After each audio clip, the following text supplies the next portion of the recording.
SSC CGL 2023 এর reasoning এর অ্যানালজির একটা কোয়েশ্চেন আছে দেখো, যেখানে বলেছে কোয়েশ্চেন মার্কের জায়গায় কোন অপশনটা হবে বের করতে হবে। তো কিভাবে করবে দেখে নাও। প্রথমত, যখন রিলেশন একটা ছোট নাম্বারের সাথে একটা বড় নাম্বার থাকবে, তখন সবসময় চেষ্টা করবে ছোট নাম্বারটার স্কোয়ার কিউব করে রিলেশনটা বের করার।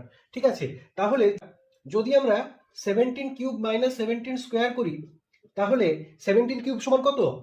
4913 মাইনাস 17 স্কোয়ার হচ্ছে 289।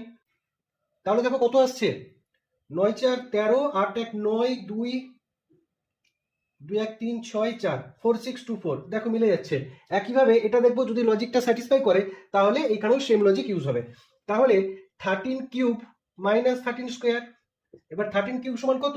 2197 মাইনাস 169 সমান কত হচ্ছে?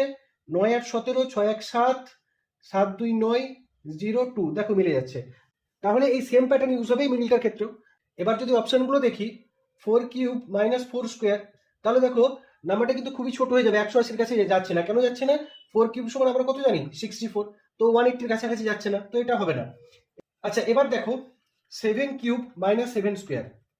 এবার 7 কিউব যদি আমরা বের করি 343, সেখানে ইউনিট ডিজিট কত? 3। আর 7 স্কোয়ার 7 স্কোয়ার 49, ইউনিট ডিজিট 9।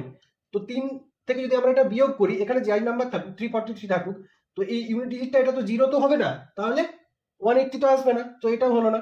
এবার নেক্সট দেখো 6। 6 এর কিউব মাইনাস 6 এর স্কোয়ার, 6 এর কিউব সমান কত? 216 মাইনাস 36। যদি 0 8 3 11 180, তাহলে অপশন সি 6 হয়ে গেল এই কোয়েশ্চেনের সঠিক অ্যান্সার। ওকে।